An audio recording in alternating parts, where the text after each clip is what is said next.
শহীদ মিনারের সামনের দিকে সিঁড়ির দুই পাশে নয়নতারা ফুলের সারি। সাদা গোলাপি লাল রঙের নয়নতারা তারার মতোই ফুটে আছে। কয়েকটা প্রজাপতি দোল খেলে যাচ্ছে সেই ফুলের উপর। উড়ে উড়ে ফুলের সৌন্দর্য যেন কয়েক গুণ বাড়িয়ে তুলেছে। কিন্তু সবচেয়ে আকর্ষণীয় হলো ব্ল্যাকবেরি রঙের নয়নতারা। বিশেষ নিরাপত্তাও আছে তাদের জন্য। প্রিন্সিপালের কড়া নির্দেশে তাতে হাত দেওয়াও মানা। সেই সিঁড়িতে হাসি ঠাট্টায় বাতাস কাঁপিয়ে তুলছে সবাই। নিষ্প্রাণ শুধু শ্রবণ করছে। খানিক সময় পর সেখানে উপস্থিত হয় আইনরি আর কুসুম। কুসুমকে দেখি ভূত দেখার মতো চমকে বলে উঠল সীমান্ত, কিরে সেদ্ধ ডিমের কুসুম, বাইরে আইলি কি হত্তের? তোরে তো হারিকেন দিয়ে খুঁজতেছি। কুসুম আলতো হেসে বলল, গ্রামে গিয়েছিলাম। সীমান্ত অবাক হওয়ার ভান করে দুই গালে হাত চেপে ধরে বলল, কি কস? ওই বিয়াটিয়া করে ফালাইছস নাকি? দেখ, বিয়াটিয়া করলে কোনো ক্ষতি নাই, কিন্তু বাসর আমাকে ফালাইয়া করবি না। আমাগর তো একটা হক আছে। সীমান্তের কথায় মুচকে হাসে নিষ্প্রাণ। আইনরি ঠোঁট চেপে হাসি রোধ করার চেষ্টা করে। অপ্রস্তুত হয় কুসুম। প্রাবিশ ঝাড়া মেরে ওঠে, চুপ কর অশ্লীল কোথাকার। হ মামা, আমি কইলে অশ্লীল, আর এরা যে তলে তলে শ্লীলতা হানি করে তার বেলায়। কুসুম গাঢ় গলায় বলল, এমন কিছু নয়, মায়ের শরীরটা ভালো ছিল না তাই। তাহলে ঠিক আছে। আইনরি অবাক হয়। নিষ্প্রাণ একে একে সবার দিকে তাকালেও তার দিকে একবারও তাকায়নি। কিন্তু কেন? আইনরি মৃদু গলায় প্রশ্ন ছড়ে, কেমন আছো? প্রাবিশ সীমান্ত সবাই তাকালেও ফিরে তাকালো না নিষ্প্রাণ। আইনরির মনক্ষুণ্ণ হয়, কিঞ্চিত রাগও হয়। জমাট গলায় বলে ওঠে, তোমার কি আমার সাথে কথা বলতে কোনো সমস্যা? তখনই আজান হয় আসরের। নিষ্প্রাণ ব্যাগটা কাঁধে তুলে নেয়, হাঁটা ধরে মসজিদের উদ্দেশ্যে। আইনরি যার পরনে অবাক হবে নাকি তাকে ইগনোর করার জন্য রাগ করবে বুঝতে পারছে না। আইনরির ভরাট মুখটা চুপসে একটুখানি হয়ে যায়। প্রাবিশ গম্ভীর মুখে বলল, সীমান্ত ফিচেলে সে ঠাট্টার ছলে বলল, কেন পিরিতি বারাইলা রে বন্ধু, ছেড়ে যাইবা যদি। ফিক করে হেসে ফেলে কুসুম। তার হাসির আওয়াজে কটমটিয়ে তাকায় আইনরি। তৎক্ষণাৎ ঠোঁট দুটো ভেতর দিয়ে চেপে ধরে কুসুম। কোমল হাসে প্রাবিশ। আইনরি প্রতিবাদ করে বলল, মোটেও না, আমি প্রেমে পড়িনি। সীমান্ত যেন গুপ্ত ধান পেল। প্রাবিশের পিঠে ঠাসা এক চাপড় মেরে বলল, আমি আবার কখন কইলাম আন্দি প্রেমে পড়ছে? সারছে নিষ্প্রাণ্যা। এই আন্দি যদি নিষ্প্রাণ্যার গলায় ঝুলে জীবনটা ফালা ফালা করে দিব। প্রাবিশ দুই হাত জোর করে মাথায় ঠেকিয়ে বলল, চুপ কর ভাই, ভগবানের দোহাই লাগে, কি শুরু করলি তুই? প্রাবিশ আইনরির দিকে তাকায়, মুচকি এসে বলল, তুই নাকি ফিন্যান্স ডিপার্টমেন্টের প্রোগ্রামে গান গাইবি? সীমান্তের হাতে লাগলো চাঁদের হাট। শিরের উপর গাটা এলিয়ে দিয়ে আকাশের দিকে সরল দৃষ্টি দিয়ে বলল, অনুষ্ঠান কোন দিন রে কইয়া দিস, ভার্সিটিতে যাবো না সেই দিন। এ আন্দির গান শুন না আমার বিয়া সারা বউডারে বিধবা করতে চাই না। আইনরি অস্বস্তিকর গলায় বলল, এই তুই যাবি নাকি একাই চলে যাব? প্রাবিশ আলতো হেসে বলল, আজ তোকে একাই যেতে হবে, আমার একটু কাজ আছে। হনহন করে হাঁটা ধরে আইনরি। সীমান্ত সন্দিগ্ধ গলায় নির্বিকার হয়ে বলল, আন্দির মতিগতি আমার ভালো ঠেকছে না রে। কুসুমের বাসা ভার্সিটির পাশেই, তাই সে একাই হাঁটা ধরে। নামাজ শেষ করে মসজিদ থেকে বের হয় নিষ্প্রাণ। আজ প্রাবিশ সীমান্তের বাসা যাবে, তাই আর ভার্সিটির দিকে এগোলো না নিষ্প্রাণ। বড় রাস্তা দিকে হাঁটা ধরে। একটা ক্লান্ত গলা শুনে থমকে যায় নিষ্প্রাণ। প্রাণ? নিষ্প্রাণের দেহপিঞ্জর কাঁপতে থাকে, ভারী হতে থাকে শ্বাস। পেছন ফিরে মুক্ত গলায় বলল, আইনরি মুক্ত হাসে, হেসে হেসে বলল, নিষ্প্রাণ এ কেমন নাম? নিষ্প্রাণ মানে প্রাণহীন জ্বর। তুমি তো তাও না, তাই তুমি প্রাণ। এখন থেকে আমি তোমাকে প্রাণ বলেই ডাকবো। Any problem? নিষ্প্রাণ মুগ্ধ হাসে। আইনরি খেয়াল করে নিষ্প্রাণ মুচকি আসলে তার ঠোঁটটি হালকা প্রসারিত হয় শুধু, যা অন্যদের সময় দাঁত বেরিয়ে আসে। আর নিষ্প্রাণের চোখের পাতা নেচে ওঠে তার সাথে। ক্লাসের ফাঁক দিয়েও চোখ দুটোতে কেমন মায়া লাগে। নিষ্প্রাণ চোখ তুলে তাকায়নি আইনরির দিকে। আইনরি গভীর মনোযোগে সেটাই দেখছিল। ফুটপাতেই বসে আছে একজন পাগল লোক। মাথা ভর্তি চুলের ময়লা জড়ানো, গায়ে ছেঁড়া শার্ট, ধুলোবালিতে যেন গোসল করে এসেছে। তার সামনে একটা কুকুর কি যেন শুকে যাচ্ছে। ফিকে গলায় প্রশ্ন করে আইনরি, আমি কি দেখতে খুব খারাপ? নিষ্প্রাণ গুমোট হাসে। বুকের ভেতর জলে ভয়ঙ্কর সে আগুনের লেলিহান শিখা। চোখে ভাসে সেই ঠোঁট, সেই লাল তিল, সেই হাসি। আর কানে বাজে, বিয়ে করবি আমায়? আইনরি ভ্রু কুঞ্চিত করে বিস্ময়কর দৃষ্টিতে তাকায়। দেখতে পায় নিষ্প্রাণ উন্মনা হয়ে কিছু একটা ভাবছে, আর তাতে তার ঠোঁটের কোণে ফুটে উঠছে অমায়িক হাসি। আইনরি উৎসুক মনে ভাবে, এই ছেলেটা এত কম কথা কি করে বলে, শুধু হাসে। প্রাণ? পূর্ণ নজরে আইনরির দিকে তাকায় নিষ্প্রাণ। তার শান্ত অক্ষিযুগল বিদ্ধ হয় আইনরির অধরে। সেই লাল তিল অস্ফুট আওয়াজে বলল, একটা হেল্প করবে আমায়? নিষ্প্রাণ কিছুক্ষণ থেমে বলল, বলো। আইনরি দ্বিধান্বিত গলায় ভেঙে ভেঙে বলল, শুনেছি তুমি নাকি সব সাবজেক্টের নোট তৈরি করে রাখো। আমাকে ফিজিক্যাল কেমিস্ট্রি নোটটা দেবে? 2 দিন পরেই ফেরত দিয়ে দিব। নিষ্প্রাণ প্রসন্ন গলায় বলল, ওকে, কালকে নিয়ে আসবো। Thank you. ঝলমলে শুভ্র নির্মেঘ অন্তরিক্ষের দাবদাহে ভীষণ ক্লান্ত পরিবেশ। প্রভাকরের উষ্ণ লীলায় যেন আজ কার্পণ্য নেই, বহমান সমীরেও নেই চঞ্চলতা। চক্ষু দর্পণে তার নিরাগ ধরে নেওয়া যায়। দুপুর রোদের এই চাঞ্চল্যতায় মনক্ষুণ্ণ বসুন্ধরার। বিধ্বস্ত সে, বিমূঢ় সে। ক্যান্টিনে গোল টেবিলের ঠিক উপরে ভনভনিয়ে চলছে ফ্যান। ত্রিধার খোলা ক্যান্টিনের ভেতরেও নেই সামান্য শীতলতা। গরমে হাঁসফাঁস করা আয়নরি তার স্বীয় ওড়নাটা গলদেশ থেকে কিঞ্চিত নামিয়ে বুকের উপর এনে দেয়। তাতেও রক্ষে নেই। ঘূর্ণায়মান ফ্যানের কলকলানি বাতাস কাঁপালেও শরীরের লোম যেন তা আস্বাদন করতে পারছে না। হাঁপিয়ে ওঠা গলায় বলল আয়নরি, এই গরমে তো মরে যাবো রে। সীমন্ত একগাল হেসে বলল, আরে মূর্তি না, মায়া মানুষের জান, কই মাছের জান, এত সহজে ধরনী হালকা হইতো না। সীমান্তের কথায় হোঁচট খায় আয়নরি। অক্ষিপল্লব বিস্তৃত করে বলল, তোর সমস্যা কি? সব সময় পেছনে লেগে থাকিস কেন? সীমন্ত সরল দৃষ্টি দিয়ে নিজের আশপাশ দেখে বলল, কই দেখলি পেছনে? আমি তো তোর সামনে। প্রাবেশ এতক্ষণে হাসি চেপে রাখলেও এইবার ফট করে হেসে ফেলল। চোখজোড়া মিনমিনে করে প্রাবেশের দিকে তাকায় আয়নরি। নিষ্প্রাণ বইয়ে মুখ গুজে রেখেছে। তার গ্লাসের উপরের ফাঁক দিয়ে লম্বা পল্লব দেখে চলছে আয়নরি। চকিতে নিষ্প্রাণের কাঁধে এক বিশাল থাবা বসায় সীমন্ত।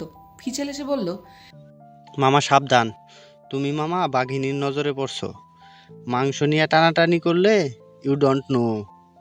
নিষ্প্রাণের ঠোঁটে সে আলতো হাসি। হুট করেই বলে ওঠে আয়নরি, তুই বেশি কথা বলিস। আজকেই তোর বাবার কাছে গিয়ে বলে আসবো।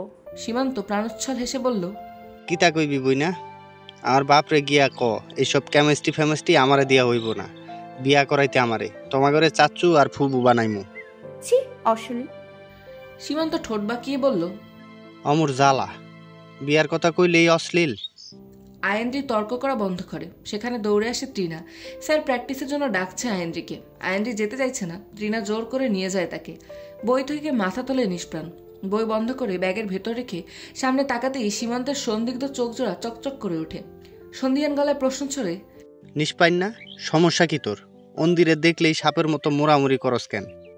নিষ্প্রাণ আলতো হেসে মোলায়েম গলায় বলল, এমন কিছু নয়, ওর কাছে আমার একটা নোট আছে, নিয়ে নিস, আমি গেলাম।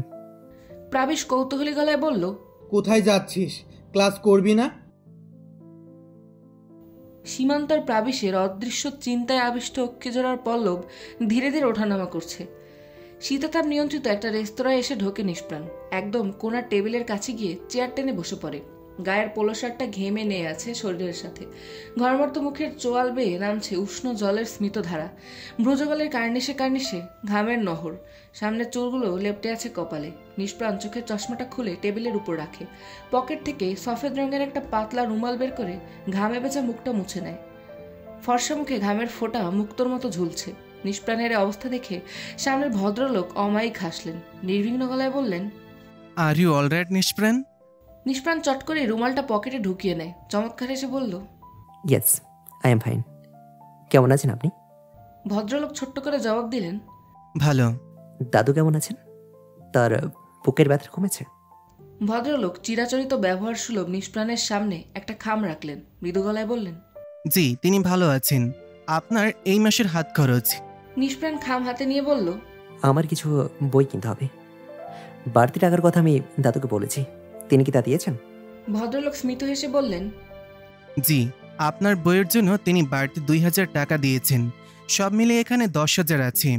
নিষ্প্রাণ প্রসন্ন হাসল। কৃতজ্ঞতা সুরে বলল, ধন্যবাদ, আমি তাহলে এখন আসি, আমার ক্লাস আছে। ভদ্রলোক উঠে দাঁড়ালেন। উষ্ণ আলিঙ্গন করলেন নিষ্প্রাণের সাথে। তার থেকে বিদায় নিয়ে চঞ্চল পায়ে হাঁটা ধরে নিষ্প্রাণ। ব্রেক আওয়ার শেষ হওয়ার আগেই তাকে ভার্সিটির প্রাঙ্গণে ঢুকতে হবে। ভদ্রলোক রেস্তোরাঁ থেকে নিষ্প্রাণের যাওয়ার গতিপথ দেখলেন। মোবাইলটা নিয়ে কল করলেন কাউকে। অতি সানন্দে বললেন, হি ইজ ফাইন, পড়ালেখা নিয়ে ভীষণ ব্যস্ত। আপনার ওপরও বিশ্বাসী।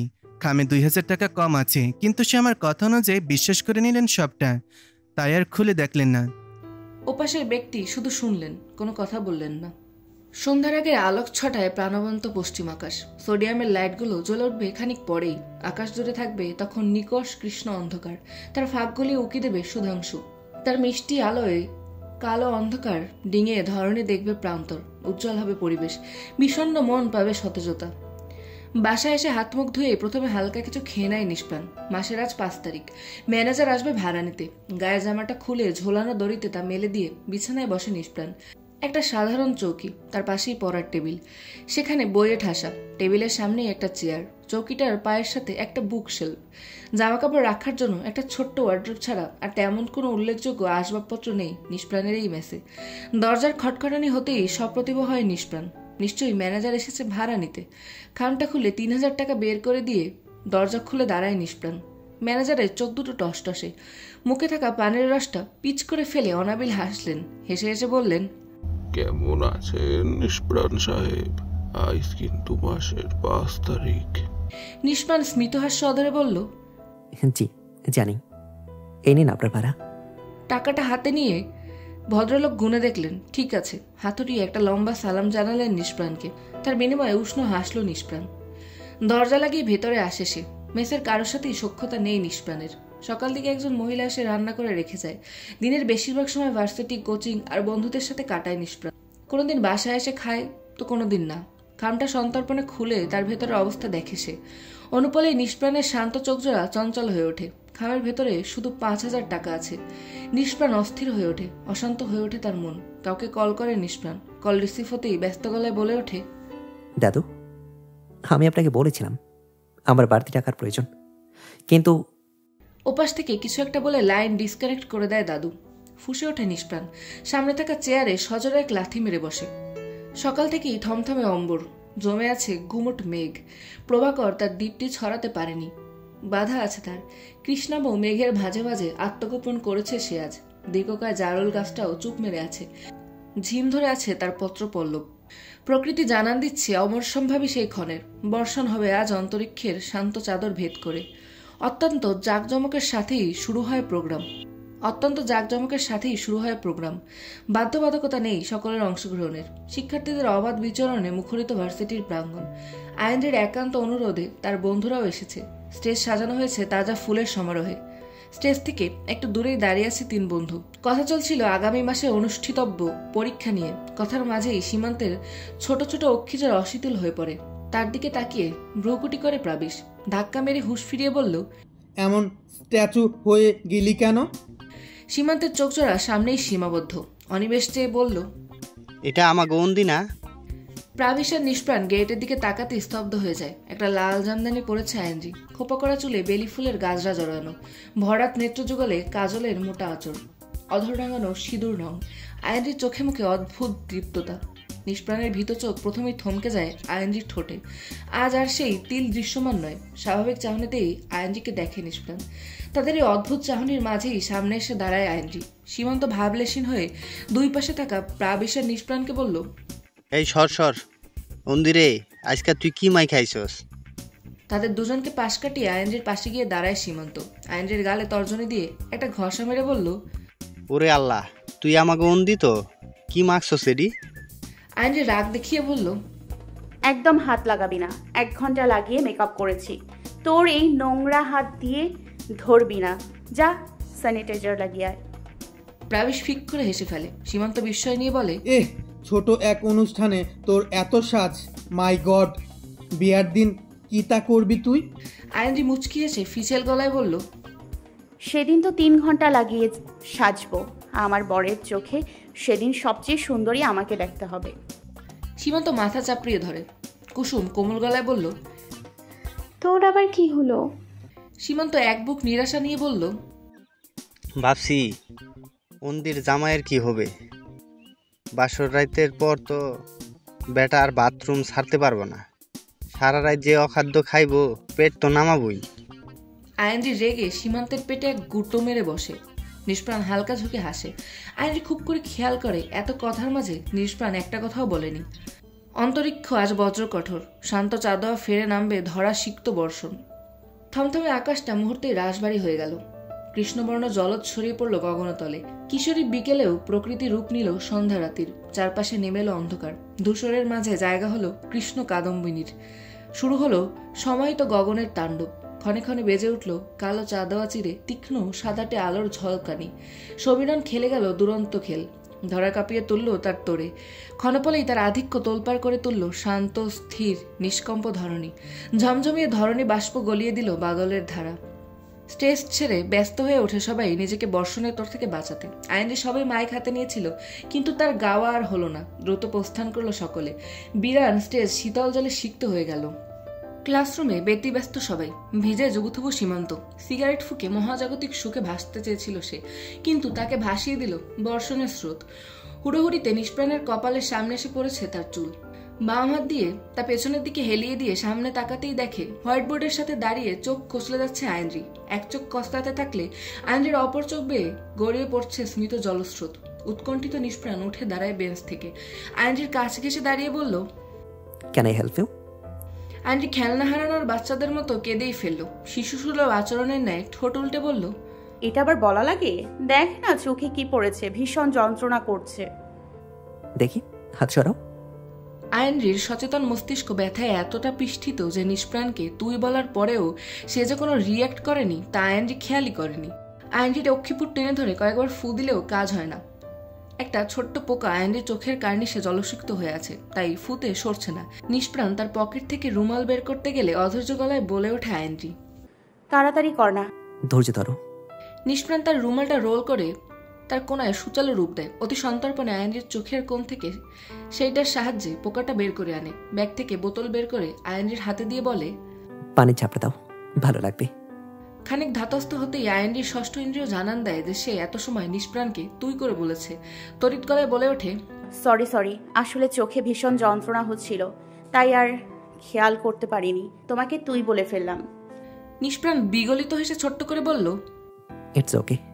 প্রসন্ন হাসে আইনরি। ভ্যাল ভ্যাল করে তাদের দিকে তাকিয়ে নিজের শার্ট ঝাড়া মেরে বলল সীমান্ত। প্রাবিশ মৃদু হেসে বলল, রাইট ফ্রেন্ডকে তুমি বলা ইটস উইয়ার্ড ইয়ার। যদিও তোদের পরিচয়টা নতুন, তবে নতুন থেকেই সব পুরাতন হয়, কি বলিস? একগাল হাসে সীমান্ত। হাই বেঞ্চের উপর দুই পা ফাঁক করে বসেছিল সে। দুই হাতের তালুর উপর ভর দিয়ে বেঞ্চ থেকে নেমে এসে ভেজা গায়েই কাঁধে হাত দেয় নিষ্প্রাণের। হাস্যচল গলায় বলল, অন্দি নিষ্পান্না রে তুই বলছে, এই জন্য আজ নিষ্পান্না টিট দিব আমাগরে। নিষ্প্রাণ চমকিত হয়। ট্রিট? আমতা আমতা করে বলল, আমি? হ তুই। আর আজকা বন্দি সাজ্জা গুজ্জা আইছে, সাথে সুন্দরী থাকলে ডিসকাউন্টও পাওয়া যায় বুঝলি। ওই শুদ্ধ ডিমের কুসুমটা কইরে ওইটারেও সাথে নিয়ে নে, ওইটারেও ভালো লাগতেছে আজ। হলুদ আর সাদা পুরোই বয়েলিং আড্ডা। হুহা করে হেসে ওঠে সবাই। নিষ্প্রাণের চিন্তিত হাসি। এমনিতেও টাকা কম পাঠিয়েছে তার দাদু, এখন আবার বাড়তি খরচ। নিষ্প্রাণের গলা ধরে আসে। বাইরে চলছে নিরবধি বর্ষণ। কৃষ্ণ নিরধর ক্রমশ গুটিয়ে নিচ্ছে নিজেকে, উকি দিচ্ছে শুভ্র আকাশ। নক্ষত্রলোকের ক্লান্তিহীন অস্ত্রজলে সিক্ত পত্রপল্লব। ধরিত্রীর প্রভঞ্জনে হিম শীতলতা। শান্ত প্রকৃতির অশান্ত বিমূঢ় আচরণে উৎকণ্ঠিত মনুষ্যগণ। জামবতীর নিকষ কৃষ্ণ আধার ফুরে বজ্রধ্বনি। ঝমঝমিয়ে মৃত্তিকার বুকে পড়া কলধ্বনি। নির্বাক শীতল পরিবেশে ছন্দপতন শুধু বর্ষণের। পিচ ঢালা সড়কপথের পায়ের গোড়ালি ডুবন্ত পানি। শহরাঞ্চলে বর্ষণের অতি পরিচিত রোমাঞ্চকর রূপ। ক্ষণিক বর্ষণে জমে যায় জলদবাড়ি। ডুবো ডুবো পায়ে ঝিরিঝিরি বৃষ্টির তাল সামলিয়ে একটা ক্যাফেতে ঢোকে চার বন্ধু। নবমণ্ডলের ক্রন্দন আজ যেন থামবার নয়। খানিক সময় পর পর মৃদু সুরে সে ঝরায় অশ্রুনীর, তাতে প্রলোপিত হয় বসুন্ধরা। মাঝখানে অবস্থিত একটা টেবিলের দুই পাশে বসে আইনরি, সীমান্ত, প্রাবেশ আর নিষ্প্রাণ। সীমান্ত পাতলা শার্ট দ্বিতীয়বারের মতো বৃষ্টির কবলে পড়ে। আইনরির শরীরে মৃদু বৃষ্টির ছটা। আঁচলটা পেছনের দিকে মেলে দিয়ে লম্বা শ্বাস ফেলে সে। ফ্যানের বাতাসে কম্পিত দেহেও প্রশান্তি। আর্দ্র দেহে উষ্ণতার যোগান প্রয়োজন। প্রাবেশ মুখে লেগে থাকা পানি মুছে নেয় টেবিলে থাকা টিস্যু পেপার দিয়ে। সেই মতো ঘটনার পুনরাবৃত্তি ঘটায় আইনরি। ঝাঁকড়া চুলগুলো পেছনে হেলিয়ে দেয় নিষ্প্রাণ। শার্টের উপরে দুই বাটন খুলে কলারটা পেছন দিকে ছড়িয়ে দিয়ে দেয়ালের সাথে হেলান দিয়ে বসে সীমান্ত। তার অগোছালো বসার কায়দা দেখেও নির্বিকার সকলে। এক পা হাঁটু ভেঙে বেঞ্চে উঠিয়ে রেখেছে। দ্রুত বেগে ঘুরছে ফ্যান। সবাই স্বস্তির নিঃশ্বাস ফেলে। ক্যাফের ছেলেটা এসে অর্ডার দিয়ে যায়। পার সেট 250 টাকার সেট মেনু অর্ডার করেছে সীমান্ত। আজকের স্পেশাল অফারে 400 টাকার বদলে তা 250 টাকা করা হয়েছে। নিষ্প্রাণে মনে চলছে নিরবিচ্ছিন্ন অস্থিরতা। তার দাদু তাকে এখনো পুরোপুরি বিশ্বাস করতে পারেনি, বলতে পারেনি ভয়াল সেই অতীত, সেই আগুনে দগ্ধ লাশ। ছাই হয়ে স্তূপে পরিণত হওয়া সেই দেহাংশ, নিষ্প্রাণের মানুষলোকে প্রকটিত হয় সেই আর্তনাদ, সেই মৃত্যু, আহাজারি। চোখের সামনে লহুতে রঞ্জিত সেই লাল তিলওয়ালা ঠোঁট, যার চোখে সম্ভ্রম হারানোর কাতরতা। প্রস্ফুরণ শুরু হয় নিষ্প্রাণের শরীরে, শ্বাসের বেগ বাড়তে থাকে, নিষ্প্রাণ অব্যক্ত রাগে ফুঁসতে থাকে। তার বেগতিক অবস্থায় ধমকে ওঠে সীমান্ত। ওই নিষ্পান্না, কি হয়েছে তোর? ফট করে অক্ষিপল্লব মেলে ধরে নিষ্প্রাণ। উদ্ভ্রান্তের মতো এদিক ওদিক পলক ফেলে তাকাতেই দেখে সব শান্ত স্বাভাবিক। নেই উষ্ণতা, নেই শোণিত জড়ানো সেই লাশ, নেই কৃষ্ণকায় দগ্ধ দেহ, নেই আর্তনাদ। নিজেকে ধাতস্থ করে লোচন জোড়া থেকে চশমাটা নামিয়ে রাখে টেবিলে। একটা টিস্যু নিয়ে ঝাপসা চশমাটা মুছে পূর্বের স্থলে প্রতিস্থাপন করে। মুচকি হাসে আয়েন্দ্রি, প্রশ্ন করে, পাওয়ার কত? নিষ্প্রাণ নির্দ্বিধায় বলল, -1। সীমান্ত খটমটিয়ে বলল, তোর দরকার কি? তুই আন্দা হইবি নাকি? অবশ্য তুই তোর নাম রাখার পর থেকেই আন্দি। সীমান্তের মাথায় চাটি মেরে বসে আয়েন্দ্রি। সীমান্ত ছোট্ট দম ফেলে নিরুদ্যম গলায় বলল, ডিমের কুসুমটার ভাব বাড়ছে, রিকোয়েস্ট করলাম তাও আইলো না। আয়েন্দ্রি অনুদ্বেগ গলায় বলল, ও আসলে ওর মামা মামি রাগ করবে, অন্যের বাসায় থাকে, বুঝিসই তো ব্যাপারটা। কেন 3 কোনা মানাইতে পারতো না? হুর যত সব। আয়েন্দ্রি হতাশ গলায় বলল, তৃণা লেখাপড়া নিয়ে সিরিয়াস, এইসবে ওর ইন্টারেস্ট নেই। ওরে যাইয়া বলিস ওর মধ্যে কোনো ইন্টারেস্ট নাই আমার। কিঞ্চিত ভ্রু কিঞ্চিত করে 3 জোড়া স্থির চোখ সীমান্তের দিকে অকস্মাৎ তাকাতেই মিনমিনে গলায় বলে উঠেছে, আরে আগে থেকেই কইয়া রাখলাম আর কি, ওইসব বইয়ে ডুইবা থাইকা ললনা দিয়া পোষাইব না আমার। নিষ্প্রাণ অধরকণে হেসে সামনের দিকে তাকাতেই তার শিথিল দৃষ্টি অনুপলে অশিথিল, অচক্রী, তীক্ষ্ণ, উদ্দীপ্ত হয়ে ওঠে। পেছনের বিশাল আয়নায় আয়েন্দ্রির উন্মুক্ত পিঠ অর্ধাংশ দৃশ্যত। তাদের টেবিল থেকে 2 টেবিল পরে বসে থাকা 2 জোড়া ছেলের মধ্যে একজনের নিমেষহীন চাহনি আয়েন্দ্রির শুভ্র বাঁখীর নগ্ন পিঠে। তরতর করে নিষ্প্রাণে থিতে থাকা সেই বন্দি মানব যেন জাগ্রত হয়ে ওঠে। সকলের অগোচরে ভাবাবেগ ছাড়াই উঠে দাঁড়ায় নিষ্প্রাণ। আয়েন্দ্রির পাশে গিয়ে টেবিলের উপর থেকে এক হাত রেখে ঝুঁকে যায়। আয়েন্দ্রির কর্ণরণে ফিসফিসে আওয়াজ হয়, সামনে টেবিলে বসো। নিষ্প্রাণের ক্ষীণ কণ্ঠ ভয়ঙ্কর শীতল মনে হলো আয়েন্দ্রির। তার উষ্ণ নিঃশ্বাসে শিরশিরে উঠল আয়েন্দ্রির দেহ পিঞ্জর। দ্বিধান্বিত আয়েন্দ্রি বিনা শব্দে উঠে দাঁড়িয়ে নিষ্প্রাণের জায়গায় বসে হতভম্ব চোখে অবলোকন করছে প্রাবিশ আর সীমান্ত। খাবার দিয়ে যেতেই স্বাভাবিক হয় পরিস্থিতি, কিন্তু নিষ্প্রাণের নজর সেই ছেলেটার প্রতিটি অঙ্গভঙ্গিতে। আয়নায় তাকে স্পষ্ট দেখতে পাচ্ছে নিষ্প্রাণ। তার অভিপ্সা জাগ্রত 2 চোখে খেলে যাচ্ছে আয়েন্দ্রির দেহের গভীরতার লুকায়িত বাসনা। খাবারে মনোযোগ নেই নিষ্প্রাণের। আধুনিক ক্যাফে হওয়ায় হাত ধোয়ারও আলাদা ব্যবস্থা করা হয়েছে। সম্মুখে উপস্থিত আরশিতে লোচনজোড়া স্থির হতেই আয়েন্দ্রি ঠাওর করে।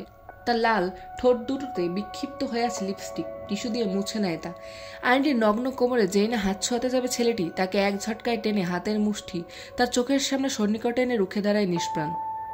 নাকের পাটা ফুলিয়ে দাঁতে দাঁত নিষ্পিষণ করে নিজেকে শান্ত করে নিষ্প্রাণ। স্বল্প সময়ের পার্থক্যে হুলস্থুল কাণ্ড। ছেলেটি অস্বীকার করে তার উদ্যত নোংরা কাজটির। নিষ্প্রাণ গজরাতে থাকে। পকেট থেকে 1000 টাকার নোট বের করে ধরিয়ে দেয় সীমান্তের হাতে। কঠিন গলায় বলে, বিলটা পে করে দিস। নিষ্প্রাণের পরাস্থতায় পৈশাচিক হাসে ছেলেটি। ক্যাফে থেকে বেরিয়ে আর্দ্র বালিতে দলিত সড়কপথে হাঁটা ধরে নিষ্প্রাণ। চূড়ান্ত রাগের বহিঃপ্রকাশ তার পদতলে। দপদপ করে পা ফেলতেই সড়কের জমা পানি আর পানি মিশ্রিত বালু আবর্জনা নিষ্প্রাণের 2 প্যান্ট মাখিয়ে ফেলেছে। তবুও অশান্ত 2 পা এগিয়ে চলছে। ক্রন্দনে হাঁসফাঁসিয়ে ওঠা নিশিথিনীর অম্বু শান্ত।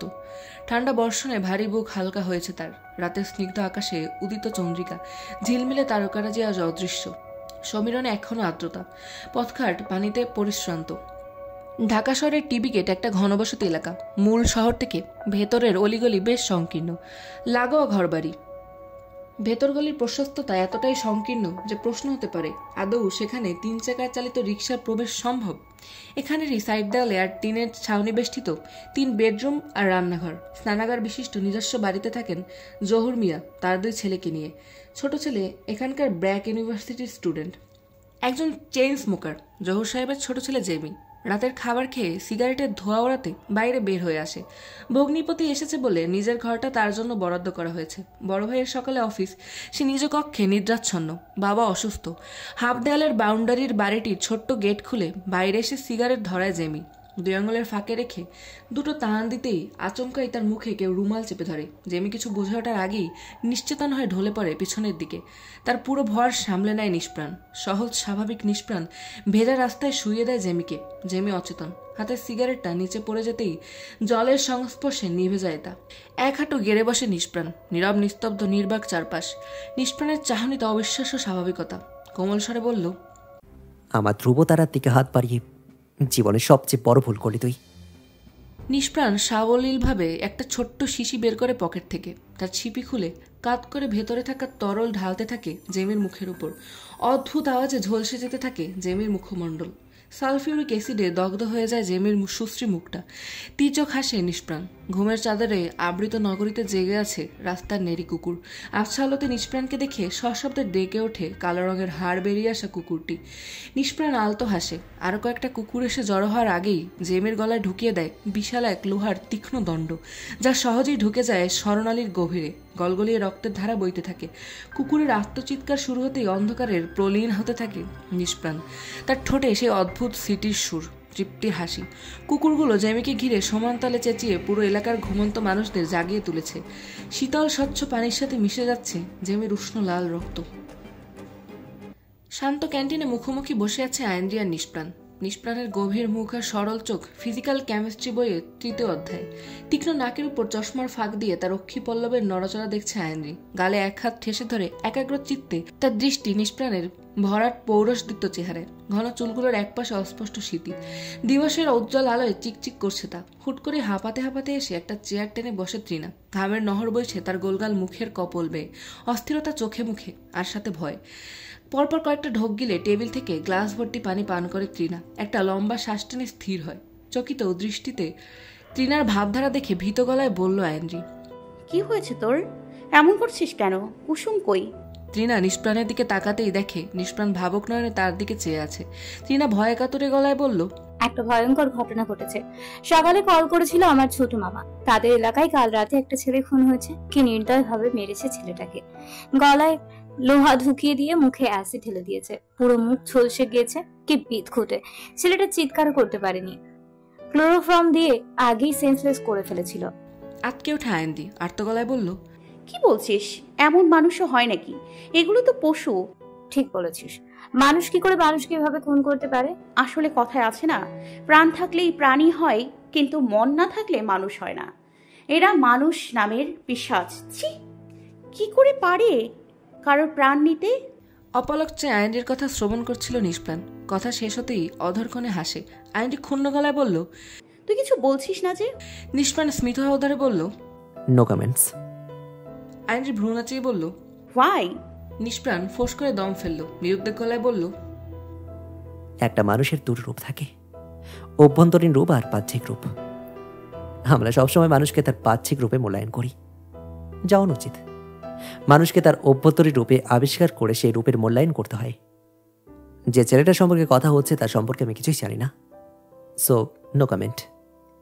ফ্যাল ফ্যাল চাহনিতে আপাদ মস্তক দেখে নিষ্প্রাণকে আয়েন্দ্রি। নিষ্প্রাণ উঠে দাঁড়ায়। ব্যগ্র গলায় বলে ওঠে আয়েন্দ্রি, কোথায় যাচ্ছিস? নিষ্প্রাণের সরল উত্তর, ল্যাবে। ওরা দুজন কোথায়? শহীদ প্রাঙ্গণে।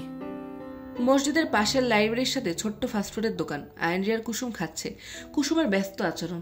আয়েন্দ্রি নাকের ডগায় বিরক্তি ঝুলিয়ে বলল, আস্তে খা, পড়ে যাবে তো। ধৈর্যহারা গলায় প্রত্যুত্তর করে কুসুম। আয়েন্দ্রি হতাশ গলায় বলল, এই প্রাবিশটা যে আজ কোথায় গেল? আয়েন্দ্রির দর্শনেন্দ্রিয় থেকে ফাস্টফুডের থাইয়ে। নিষ্প্রাণ খাচ্ছে। আয়েন্দ্রি তটস্থ হয়ে উঠে দাঁড়ায়। ব্যস্ত পায়ে বেরিয়ে এসে ডেকে ওঠে, প্রাণ। নিষ্প্রাণের কর্ণরন্ধে আয়েন্দ্রির কণ্ঠস্বর প্রতীত হতেই পেছন ফেরে সে। বিস্তৃত হাসে আয়েন্দ্রি। সমৎসুক চোখে তাকিয়ে বলল, প্রাবিশ কোথায় রে? নিষ্প্রাণের সাবলীল উত্তর, বৌদির সঙ্গে দেখা করতে গিয়েছে। আয়েন্দ্রি ফুঁসে উঠে বলল, শয়তান ছেলে, আমাকে না জানিয়েই চলে গেল। ক্লাস শেষ করে গরু খোঁজা খুঁজেছি ওকে, কলও রিসিভ করছিল না। আর ওই সীমান্ত কই? নিষ্প্রাণ নির্বিঘ্ন গলায় বলল, সীমান্তের মামা হসপিটালে, ছোট একটা অ্যাক্সিডেন্ট হয়েছে, তাই ও ব্রেক আওয়ারই চলে গিয়েছে। ছোট্ট দম ফেলল আয়েন্দ্রি। আহত গলায় বলল, এখন আমাকে একাই যেতে হবে। আমি আছি, চল এগিয়ে দিই। আইনরি খুশি মনে হাঁটা ধরে। রৌদ্রজল বিকেলে শান্ত সমীরের পদধ্বনির কলরবে গমগমে সড়কপথ। ফুটপাতে চলছে নির্ফেরা পাখিদের পদযুগল। ব্যস্ত নগরী, ক্লান্ত পথিক চলছে আপন ঠিকানায়। মৌনতায় ছন্দ তোলে আইনরি। বাড়িতে তোর কে কে আছে? নিষ্প্রাণ মোলায়েম গলায় বলল। কেউ নেই। মানে? নিষ্প্রাণ স্মিত হাসে, সহজ ভঙ্গিতে বলল, আমি অনাথ। একটা আত্মীয়ের বাড়িতে বড় হয়েছি। আমার বাবা রেখে যাওয়া কিছু জমি জমা আছে, যার ভোগ দখল তারাই করছে, তাই আমার লেখাপড়ার খরচ তারাই দিচ্ছে। আইনরি অতি উৎসুকতা নিয়ে বলল, তুই নাকি একাই মেসে থাকিস? হুম। কেন? আমার একাকিত্বই পছন্দ। একাকিত্ব মানুষের সবচেয়ে কাছের সঙ্গী, যা কখনো মানুষকে ছেড়ে যায় না। আইনরি ভরার চোখে তাকায়। নিষ্প্রাণের মুখে কোনো প্রতিক্রিয়া নেই, সব স্বাভাবিক। আইনরি চোখের পল্লব নাড়িয়ে বলল, আমার ভালো লাগে না, তাই উপরওয়ালা আমাকে পরিপূর্ণ পরিবার দিয়েছেন। প্রসন্ন হাসে আইনরি। উপরওয়ালার প্রতি শুক্রিয়া তার উজ্জ্বল চোখে। একধারে কথা বলতে থাকে আইনরি। নিষ্প্রাণ শুনে যাচ্ছে। চট করেই আইনরি বলল, আমি প্রশ্ন করে যাচ্ছি, তুই কিছু বল। নিষ্প্রাণ অনায়তন গলায় রয়ে সে প্রশ্ন করে, তোর ঠোঁটের লাল তিলটা কি জন্মগত? আইনরি থমকে যায়। তার স্থবির পদযুগলের সহিত থেমে যায় নিষ্প্রাণ। কৌতূহলের চোখে তাকাতেই দেখে গভীর হয়ে আছে আইনরি। নিষ্প্রাণ অপ্রস্তুত হয়ে বলল, অ্যাকচুয়ালি। নিষ্প্রাণের কথার মাঝে ফিক করে হেসে ফেলে আইনরি। খিলখিলিয়ে বলল, এত কিছু রেখে তোর আমার ঠোঁটেই নজর পড়লো? এইটা আমার জন্মগতই। কেন? নিষ্প্রাণ অকস্মাৎ অবিশ্বাস্য কথা বলল, তোর মুখে সবচেয়ে আকর্ষণীয় জিনিস হলো তোর লাল তিলওয়ালা ঠোঁট। নিষ্প্রাণের বেফাস কথায় হতভম্ব হয়ে যায় আইনরি।